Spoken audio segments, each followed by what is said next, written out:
Hola, muy buenos días a todos. Bienvenidos a esta sesión del Congreso Internacional de Neurología para No Neurólogos. Mi nombre es Lucas Barea Moya, soy neurólogo del Comité de Neurocooperación de la Sociedad Española de Neurología. En primer lugar, quería agradecer a la Asociación de Ciencias Neurológicas de El Salvador por la invitación a dar esta ponencia, en la cual hablaremos sobre el tratamiento de la enfermedad neuromuscular y en concreto hablaremos sobre todo de la miastenia gravis. En un primer lugar, comentaremos y daremos unas pinceladas acerca de la clínica de esta entidad, la epidemiología y cómo llegamos al diagnóstico, y después hablaremos de las distintas opciones de tratamiento que tenemos para los pacientes que sufren de miastenia gravis. La miastenia gravis es una enfermedad neurológica rara de etiología autoinmune y que afecta a la unión neuromuscular. La unión neuromuscular es el lugar donde termina el impulso nervioso, el terminal nervioso presináptico, que está compuesto por la terminación de los axones de una neurona. Tenemos el espacio sináptico o la hendidura sináptica, donde se produce el intercambio de sustancias químicas que estimulará posteriormente la membrana muscular del espacio postsináptico de la fibra muscular. En una contracción de una fibra muscular normal, el impulso eléctrico llega desde el terminal presináptico al final del axón, se produce la liberación de las moléculas de acetilcolina y la acetilcolina se une al subreceptor del receptor de acetilcolina para producir una inducción en los cambios de canales de la fibra muscular y favorecer la contracción muscular. Se conoce que en la miastenia gravis ciertas alteraciones en el timo pueden producir cambios en el sistema inmunitario de los pacientes y también existe una predisposición genética muy importante. Estos cambios principalmente los vemos cuando observamos anticuerpos que poseen estos pacientes contra el receptor de acetilcolina.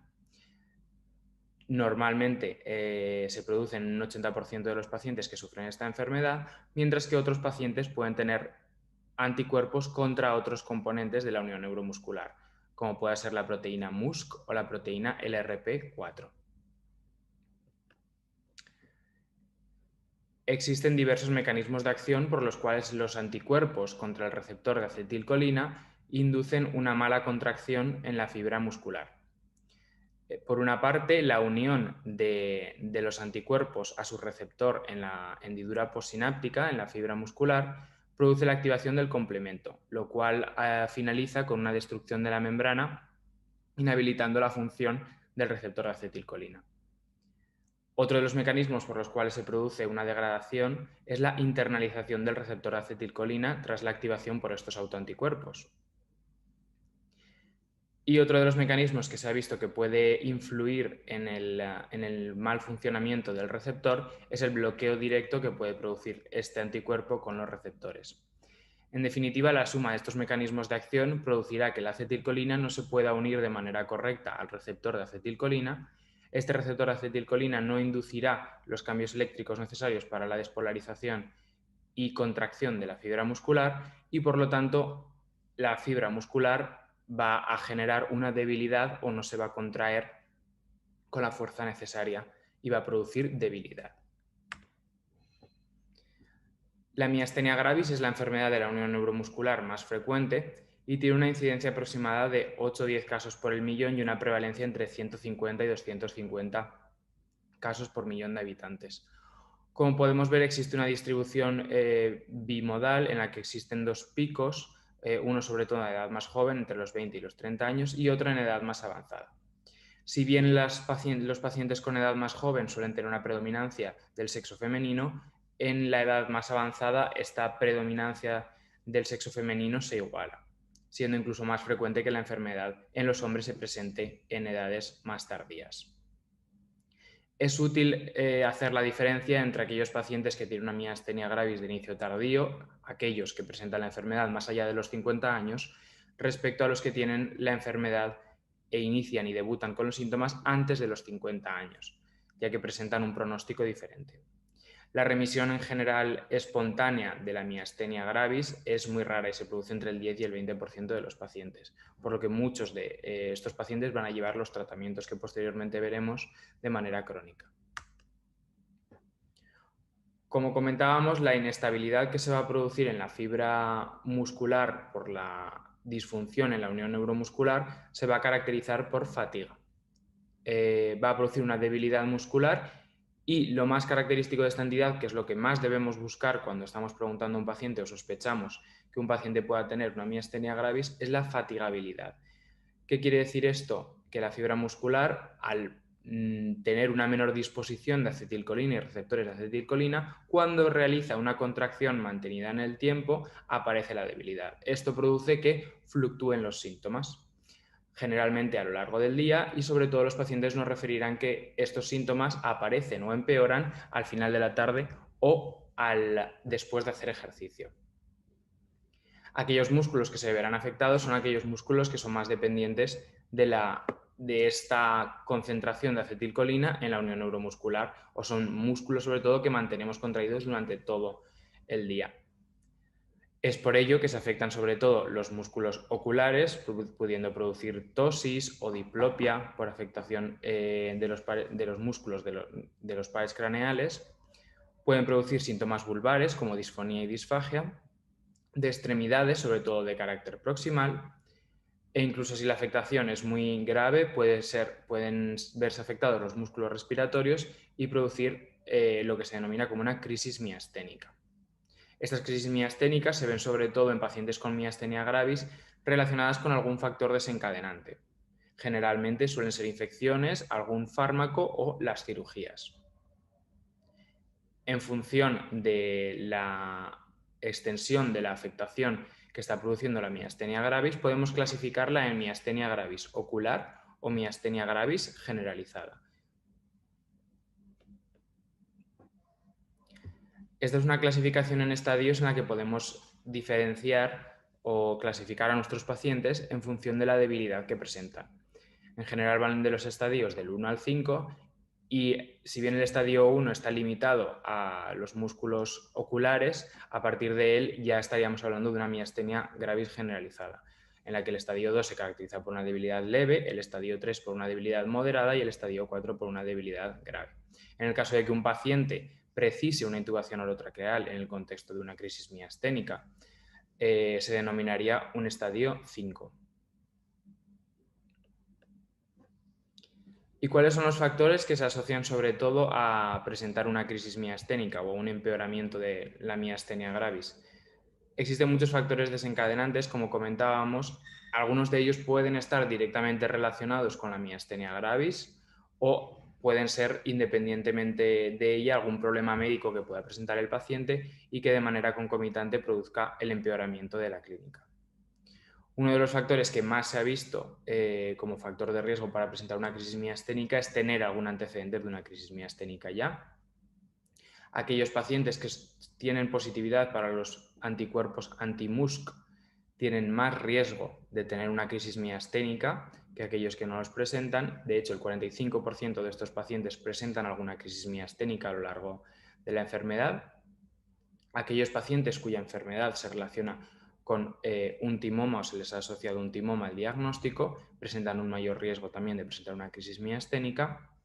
Y como comentábamos, ya no en relación a la miastenia gravis, varios factores desencadenantes pueden ser las infecciones, que generalmente suelen ser infecciones respiratorias, pero también sepsis urinarias, las intervenciones quirúrgicas, un estrés importante, el embarazo y fármacos que puedan alterar la unión neuromuscular. Como veremos posteriormente, el descenso del tratamiento en un paciente que tiene una miastenia gravis puede inducir una crisis miasténica por falta del tratamiento, o incluso el inicio del tratamiento con corticoides puede desencadenar una crisis miasténica. Anteriormente se consideraba que había una larga lista de fármacos que estaban contraindicados en los pacientes con miastenia gravis. Hoy se ha visto que esta lista no es tan extensa, si bien existen diversos fármacos que antes considerábamos contraindicados, que ahora tenemos que utilizarlos con cautela.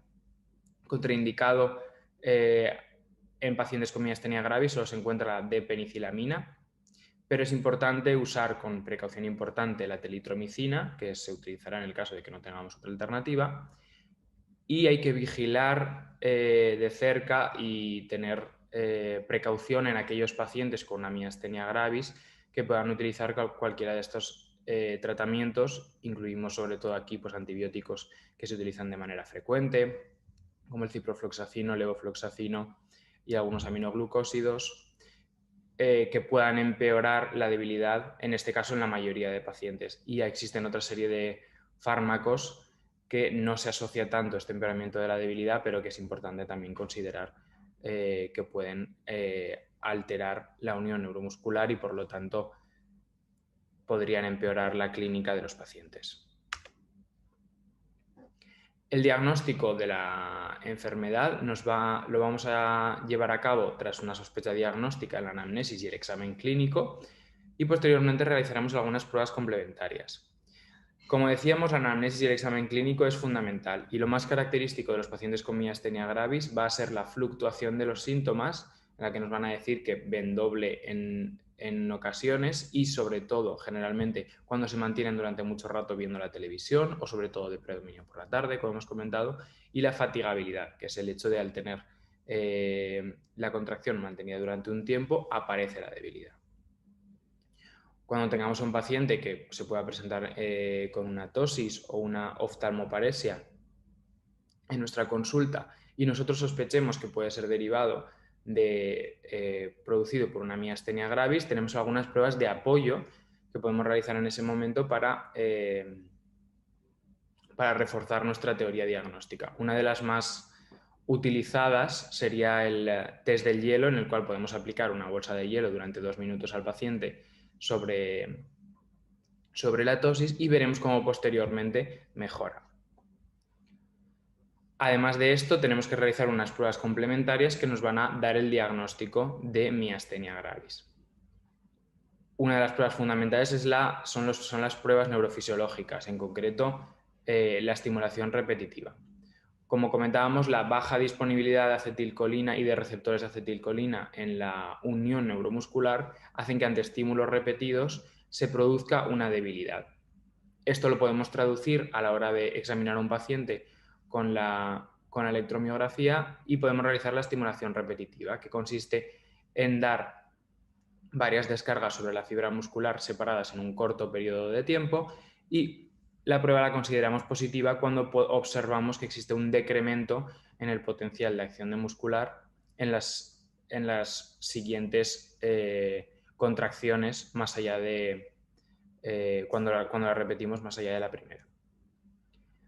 La electromiografía de fibra única, que es una prueba que también se conoce como jitter, sería una prueba similar a la estimulación repetitiva, pero estudia una sola fibra muscular. A diferencia de la aguja que utilizamos para la estimulación repetitiva, la aguja de la fibra única es una fibra mucho más delgada, con un detector mucho más que es capaz de detectar una o dos fibras musculares, y realizamos también una estimulación repetitiva. Observamos si el segundo estímulo es normal. En el caso de un paciente control se vería exactamente el mismo estímulo con el mismo potencial de acción, mientras que en los pacientes con miastenia gravis, en los que no existe una estabilidad de la placa neuromuscular, observaríamos diversos acontecimientos como pudiera ser hasta un bloqueo, en el cual el segundo impulso eléctrico no produce una contracción muscular. Esta prueba es más sensible que la estimulación repetitiva para el diagnóstico de miastenia gravis. Es importante descartar otras enfermedades asociadas a la miastenia gravis, generalmente también de etiología autoinmune, como puede ser el hipotiroidismo autoinmune o un lupus, y para ello es importante realizar algunas pruebas de laboratorio estudiando estas hormonas y otros anticuerpos. Para el diagnóstico y clasificar a nuestros pacientes en función del anticuerpo, es importante hacer un análisis de los receptores, del estudio de los anticuerpos de receptores acetilcolina. Como decíamos, estos anticuerpos están presentes en el 80% de los pacientes, siendo menos numeroso el número de pacientes que lo tienen cuando la miastenia es ocular. Si nuestra sospecha diagnóstica es alta y los anticuerpos antirreceptor acetilcolina son negativos, sería importante realizar un estudio de anticuerpos anti-MuSK, ya que serían los siguientes en frecuencia que se presentan en pacientes con miastenia gravis o síndromes miasteniformes, cuando tienen los anticuerpos antirreceptor acetilcolina negativos. Y si tenemos acceso, se pueden solicitar también anticuerpos anti-LRP4, pero estos son menos frecuentes. Como decíamos, las alteraciones en el timo juegan un papel en la etiopatogenia de la enfermedad, por lo que a todos los pacientes con diagnóstico de miastenia gravis se les debería realizar una prueba de imagen del mediastino, sea con un TAC o con una RM o una resonancia magnética de tórax, para descartar ninguna alteración a nivel del timo, como una hiperplasia o un timoma. Pasamos a hablar un poco del tratamiento de esta enfermedad. Como la mayoría de las enfermedades hoy en día, es importante determinar cuáles son los factores que nos van a determinar un buen pronóstico o un mal pronóstico, que vamos a saber que tienen una mejor o peor respuesta. Por lo tanto, vamos a clasificar a nuestros pacientes en función del anticuerpo que ha salido positivo, o si el paciente tiene anticuerpos negativos, por lo que no presentará la misma respuesta al tratamiento un paciente que tiene los anticuerpos antirreceptor acetilcolina positivos o los anti-MuSK. Consideraremos que es importante también el debut de la enfermedad, ya que las formas de inicio tardío suelen presentar un peor pronóstico. Clasificaremos al paciente en función de la enfermedad, si es una miastenia gravis ocular o está por el contrario extendida y es una miastenia gravis generalizada. Tendremos que hablar también de si es necesario realizar alguna intervención quirúrgica a nivel del timo. Y importante también considerar cuáles son las comorbilidades del paciente a la hora de elegir el tratamiento más adecuado. Iremos evaluando a medida de que vamos utilizando la medicación la respuesta al tratamiento, y realizaremos un tratamiento escalonado en el cual iremos añadiendo fármacos o disminuyendo la dosis en función de la respuesta que el paciente nos vaya a dar. De esta manera nosotros conseguiremos hacer un tratamiento más individualizado para los pacientes y conseguiremos ser más eficientes de manera óptima a la hora de tratar esta enfermedad. Hay que considerar que el paciente va a iniciar un tratamiento que va a ser a largo plazo, crónico, y que va a alterar su sistema inmunitario. Por una parte tenemos el tratamiento sintomático. El tratamiento sintomático es aquel que actúa en la hendidura sináptica, aumentando nuestra disponibilidad de acetilcolina para mejorar los síntomas de la enfermedad. No actúa, por lo tanto, sobre el sistema inmune. El más conocido de todos y el más utilizado ampliamente en pacientes con miastenia gravis es la piridostigmina, conocida en su nombre comercial como Mestinon, que se trata de un inhibidor de la enzima acetilcolinesterasa. La enzima acetilcolinesterasa es una enzima que se sitúa en la hendidura sináptica que degrada la acetilcolina que se queda en ese espacio. Nosotros, al inhibir esta enzima mediante este fármaco, va a compensar un poco el déficit relativo que tenemos de los receptores y va a aumentar la disponibilidad de acetilcolina en la hendidura sináptica, lo cual va a mejorar la clínica de los pacientes sin alterar su sistema inmunitario. Está recomendado en todos los pacientes con miastenia gravis, ya sea ocular o generalizada, y presenta efectos secundarios colinérgicos frecuentes derivados del bloqueo y el aumento de acetilcolina. Los pacientes pueden presentar diarrea, dolor abdominal, hipersalivación, sudoración, bradicardia y visión borrosa, por lo que es importante ajustar la medicación para intentar evitar un exceso de estos síntomas. En pacientes en los que una miastenia gravis ha debutado con una crisis miasténica, por ejemplo, y ante una disfagia muy importante y le hemos tenido que colocar una sonda nasogástrica, podemos utilizar como alternativa a este fármaco la neostigmina, que se puede utilizar de forma intravenosa. Es importante considerar que los pacientes con anticuerpos anti-MuSK no van a responder bien a este tratamiento sintomático. Empezaremos con una dosis cada 6 horas de 60 miligramos repartidos en 4 tomas diarias. Evaluaríamos un poco la respuesta del paciente a la clínica, a ver si mejora por completo o quedan todavía síntomas del paciente, por lo que utilizaremos una dosis de mantenimiento como máximo de 120 miligramos cada 4 horas. Si son necesarias dosis mayores de 60 miligramos cada 4 horas, sería importante considerar y recomendable asociar una inmunosupresión. Lo bueno de este fármaco es que tiene un inicio de acción muy rápido y nosotros podemos observar relativamente con brevedad cuál es la respuesta a este fármaco de manera rápida. Más allá del tratamiento sintomático, iniciaremos el tratamiento inmunosupresor en aquellos pacientes en los que con la piridostigmina no podemos controlar los síntomas de la enfermedad. Los corticoides, sobre todo la prednisona, es la primera línea de tratamiento para la mayoría de pacientes. Existen dos esquemas para iniciar el tratamiento con los corticoides. Sobre todo dependerá de si el paciente presenta una miastenia gravis generalizada o una miastenia gravis ocular. En el caso de un paciente con una miastenia gravis generalizada, es probable que con la piridostigmina no controlemos los síntomas y tenemos que iniciar el tratamiento con altas dosis de corticoides. Hay que tener en cuenta, como mencionábamos anteriormente, entre los factores desencadenantes de una miastenia gravis, que uno de los factores desencadenantes es el uso de corticoides. Al iniciar el tratamiento existe un riesgo de exacerbación y crisis miasténica. Generalmente se produce entre los días 7 y 10 del inicio de esta dosis alta de corticoides, por lo cual se recomienda una hospitalización para monitorizar al paciente y tenerlo más controlado. En pacientes con una miastenia gravis ocular o pacientes con una miastenia gravis generalizada, que tienen una edad avanzada y que la debilidad es leve, podemos plantearnos iniciar una dosis de escalado desde las dosis bajas.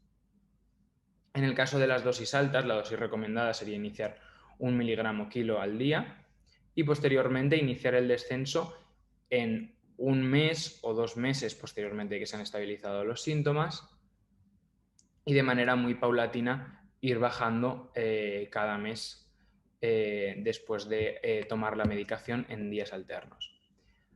Por el contrario, si hemos utilizado el escalado desde la dosis inicial baja, porque el paciente, como comentábamos, tiene una miastenia gravis ocular o tiene una edad muy avanzada, iremos iniciando con una dosis de 15 miligramos al día y podremos ir aumentando semanalmente hasta que podemos controlar los síntomas de la enfermedad o hasta un máximo de 60 miligramos al día. Posteriormente volveríamos a esperar a las 4 o 8 semanas para pasar a días alternos y iríamos reduciendo 10 miligramos al mes.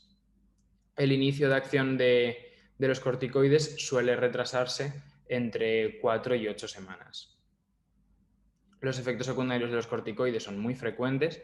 A corto plazo pueden descompensar una diabetes, produciendo hiperglucemia o una hipertensión, el glaucoma, suelen producir edema de partes blandas, aumento de peso, ansiedad, nerviosismo. Y a largo plazo producen síndrome de Cushing, osteoporosis, cataratas, hemorragias gastrointestinales, se han asociado también a miopatía. Por lo tanto, es muy importante en estos pacientes, por una parte, combinar este tratamiento con calcio y vitamina D, combinarlo con un protector gástrico para prevenir los síntomas gastrointestinales y si prevemos que el paciente va a necesitar una alta dosis a largo plazo, tendremos que asociar otro inmunosupresor de segunda línea.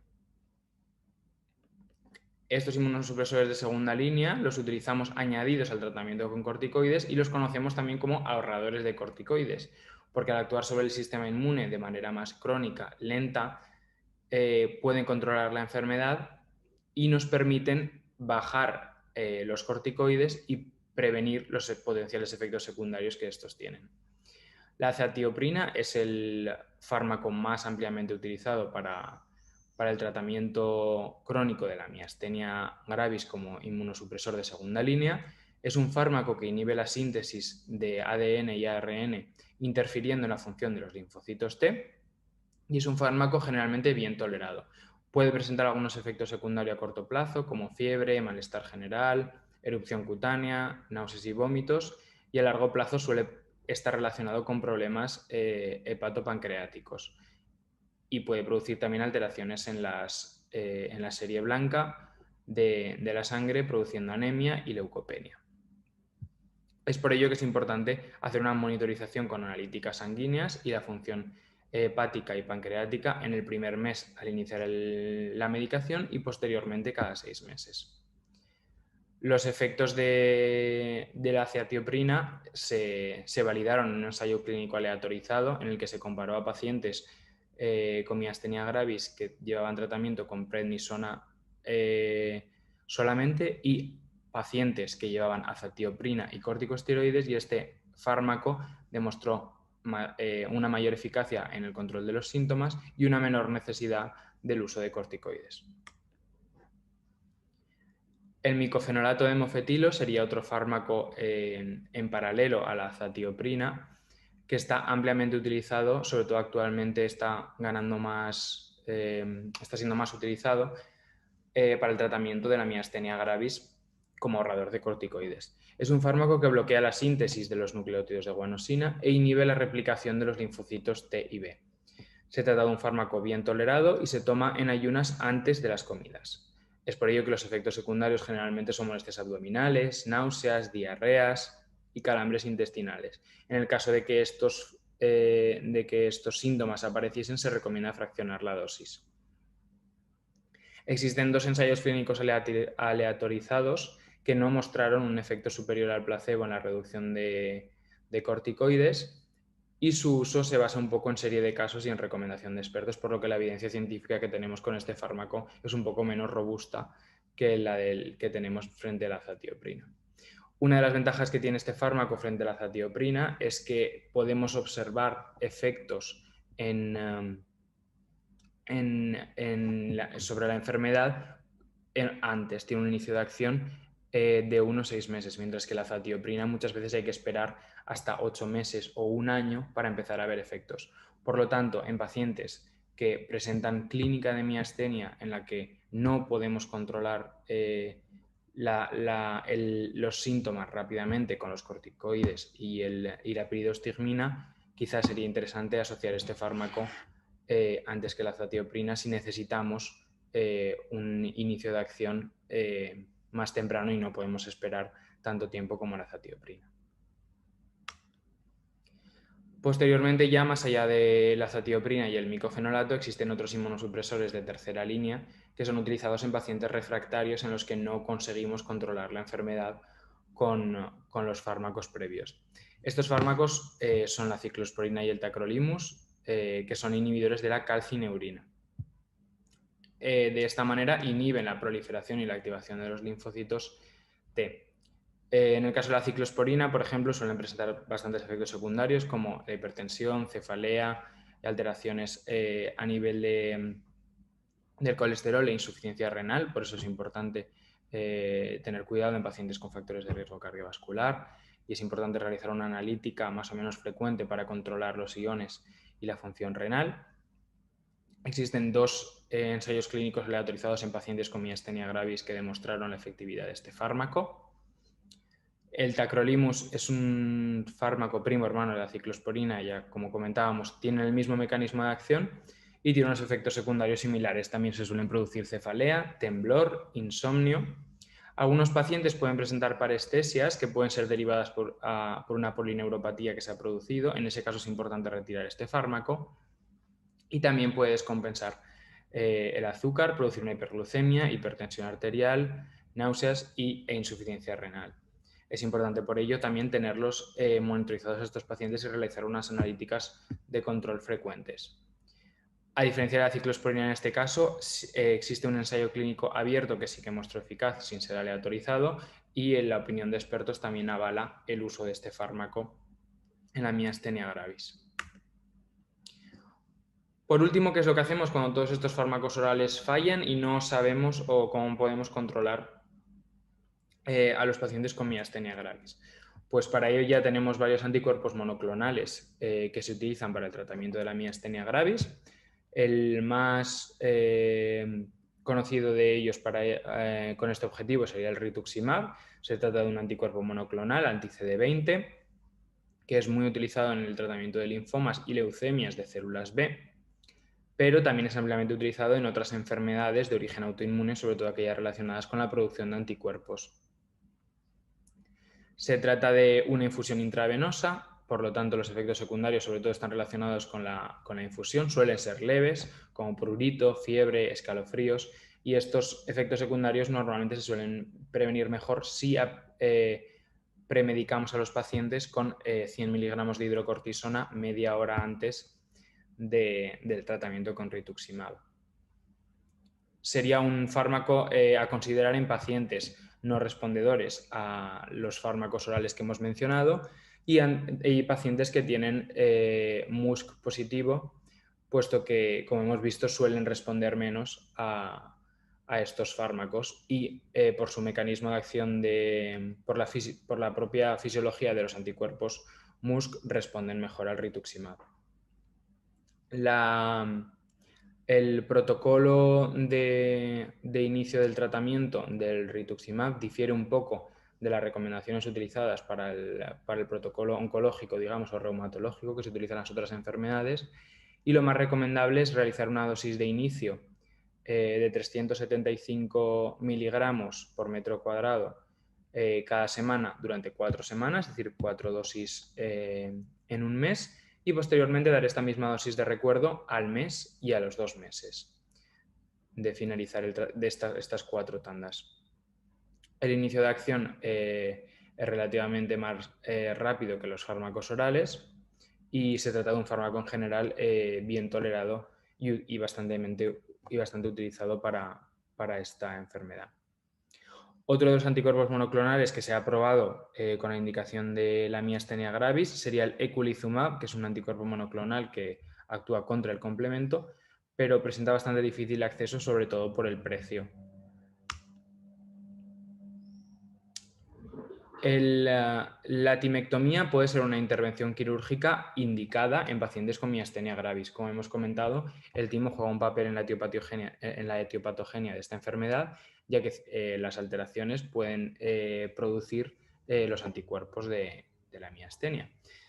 La timectomía está recomendada en todos los pacientes con timoma. Anteriormente se vio que incluso pacientes sin timoma se beneficiaban de esta intervención, pero no quedaba claro cuáles eran los pacientes que potencialmente se beneficiaban. Esto se resolvió con un ensayo clínico aleatorizado que fue publicado ya en 2016, en el que pacientes con una miastenia gravis generalizada sin timoma entre 18 y 65 años con anticuerpos positivos para el receptor acetilcolina, se les realizó una timectomía y se vio que a lo largo del tiempo presentaban una mejoría en la sintomatología de la enfermedad y presentaban menos necesidad de inmunosupresión con corticoides. Por lo tanto, ahora mismo, a día de hoy, podemos recomendarla en todos los pacientes con miastenia gravis generalizada sin timoma entre 18 y 65 años. El inicio de acción se produce entre los 3 y 4 meses y la técnica recomendada es la timectomía por toracoscopia. Aquellos pacientes con anticuerpos negativos o MuSK positivos, pues la evidencia científica no es tan robusta por la serie de pacientes que se incluyeron en este estudio. ¿Qué hacer ante un paciente que presenta una crisis miasténica y necesitamos un fármaco en el que de manera rápida podamos mejorar la clínica del paciente? Para ello están ampliamente utilizadas las inmunoglobulinas intravenosas. Las inmunoglobulinas no se trata de un fármaco inmunosupresor, propiamente dicho, es utilizado en múltiples enfermedades inmunomediadas y tiene diversos mecanismos moduladores del sistema inmunitario, relacionados con el complemento, con los anticuerpos y con las citoquinas que presentan los pacientes. Como comentábamos, estos fármacos son utilizados ante crisis miasténicas o ante un debut grave de la enfermedad o para control de los síntomas en una nueva crisis miasténica en un paciente que ya tiene diagnosticada la enfermedad. Es un fármaco muy bien tolerado, los efectos secundarios son leves y relacionados con la infusión. Generalmente los pacientes pueden presentar cefalea, fiebre, alguna reacción cutánea, y de manera menos frecuente se han descrito meningitis asépticas y fenómenos trombóticos tanto arteriales como venosos. El fármaco se utiliza a una dosis de 2 gramos kilo y se reparte esa dosis en 3 o 5 días. Se recomienda descartar previamente el déficit de IgA porque en estos pacientes se puede presentar efectos secundarios de manera grave y se recomienda el uso de heparina profiláctica para la prevención de estos posibles fenómenos trombóticos durante los días del tratamiento. La plasmaféresis es una técnica utilizada que sería equiparable o comparable en eficacia al uso de inmunoglobulinas intravenosas, que se basa en la eliminación de grandes partículas, incluido dentro de estas grandes partículas los anticuerpos, del plasma. Generalmente se realizan 5 o 7 sesiones en días alternos, reponiendo 2 o 3 litros de sangre. El principal inconveniente de la plasmaféresis es que es necesario canalizar una vía central, por lo tanto los efectos secundarios generalmente van derivados de la inserción de esta vía central. Aquí tenemos un algoritmo terapéutico en el cual podemos observar cómo realizar los pasos para tratar un paciente que tiene una miastenia gravis ocular. Esta es una propuesta en la cual, por ejemplo, un paciente con una miastenia gravis ocular iniciaríamos el tratamiento con piridostigmina, este tratamiento sintomático, y observaríamos a ver si el paciente tiene un beneficio considerable. En el caso de que un paciente no tenga síntomas con el uso aislado de piridostigmina, podríamos mantener la dosis. Si este paciente no se controla del todo estos síntomas o presenta necesidad de una dosis, como comentábamos, mayor a 60 miligramos 4 veces al día aproximadamente para controlar esos síntomas, sería recomendable iniciar la primera línea de tratamiento con corticoides. Podríamos iniciar la prednisona a dosis bajas, a 15 miligramos al día, y esperar a ver la respuesta y valorar en función de la respuesta del paciente si es necesario aumentar la dosis de corticoide o podemos mantenerla en una dosis baja. En el caso de que tras iniciar la prednisona obtengamos un beneficio considerable, iniciaríamos una reducción progresiva de la dosis de prednisona hasta que lleguemos a una dosis mínima eficaz en la que el paciente no presenta síntomas. Si esta dosis mínima eficaz es muy alta, es decir, el paciente necesita mucho corticoide para controlar sus síntomas, o directamente no tenemos un beneficio completo tras haber alcanzado una dosis alta de corticoides, más allá de 30 miligramos o 60 miligramos al día, tendríamos que asociar un inmunosupresor de segunda línea para ahorrar los efectos secundarios del corticoide. En primer lugar, sería recomendable asociar azatioprina, especialmente si no tenemos prisa por ver los efectos de esta medicación. Posteriormente, si con la azatioprina nosotros observamos un beneficio considerable, sería lo esperable dentro del caso de una miastenia gravis ocular, mantendríamos el tratamiento con la azatioprina e iríamos reduciendo la dosis de corticoides. Si si no fuera el caso y con azatioprina no podríamos controlar los síntomas de una miastenia ocular, en esta situación, que sería poco frecuente, podríamos valorar otros inmunosupresores como pudieran ser el micofenolato o la ciclosporina. En el caso de tener un paciente con una miastenia generalizada, sobre todo habría que tener en cuenta, en primer lugar, cuál es la situación basal del paciente, cuáles son las necesidades que necesita respecto a alimentación y a soporte respiratorio si se ha presentado una crisis miasténica como diagnóstico. En el caso de que el paciente esté estable, bueno, observaríamos primero si tiene criterios para realizar una timectomía, es decir, la intervención quirúrgica. En el caso de que no estuviera estable, porque como comentábamos, pues presenta una debilidad importante o necesita soporte ventilatorio por una crisis miasténica, iniciaríamos el tratamiento con inmunoglobulinas intravenosas o con plasmaféresis. Posteriormente, si el paciente tiene criterios para la timectomía, realizaríamos la timectomía, y en el caso de que eso controlara los síntomas de la enfermedad, podríamos realizar un control clínico solo con el tratamiento sintomático de la piridostigmina. En el caso de que un paciente no presente criterios para la timectomía, además del uso del tratamiento sintomático con piridostigmina, iniciaríamos el tratamiento con prednisona. En este caso, y a diferencia de la miastenia gravis ocular, sería recomendable iniciar el tratamiento de prednisona a dosis altas, a 60 miligramos día, y observar la respuesta.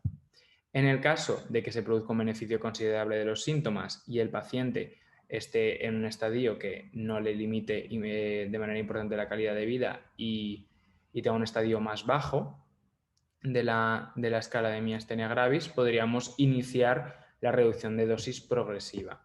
Habría que esperar por lo menos desde que iniciamos la prednisona un mes a iniciar esta desescalada. Si el paciente no tiene un beneficio considerable con la prednisona, es decir, el paciente sigue teniendo síntomas tras varias semanas de iniciar el tratamiento con prednisona y tiene síntomas graves, podríamos valorar ciclosporina como tratamiento de fondo. Si no, lo más habitual sería asociar azatioprina como fármaco de segunda línea para el tratamiento de su miastenia gravis. En el caso de que con la azatioprina consideráramos un beneficio considerable, al igual que con la miastenia gravis ocular, mantendríamos el tratamiento con azatioprina e iríamos desescalando el tratamiento con corticoides. Si el beneficio no es considerable, valoraríamos de nuevo otros tratamientos como micofenolato o la ciclosporina.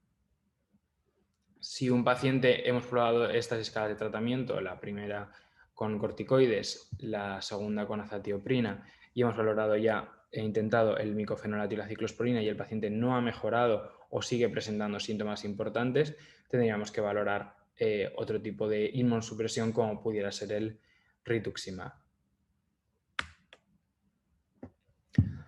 Como conclusiones para llevarnos a casa, sobre todo, recordad que la miastenia gravis es una enfermedad neurológica que afecta a la unión neuromuscular, siendo la más frecuente de ellas.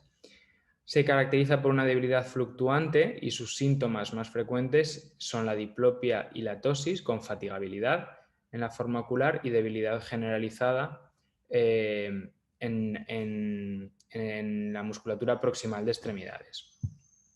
Pueden existir factores desencadenantes que debemos conocer si tenemos a un paciente con miastenia gravis que pueden producir un empeoramiento de la clínica e incluso pueden desembocar en una crisis miasténica con una necesidad de intubación. El tratamiento en general se realiza de manera escalonada y es muy importante tener en cuenta las características de la miastenia gravis del paciente, así como sus comorbilidades, para realizar un tratamiento individualizado.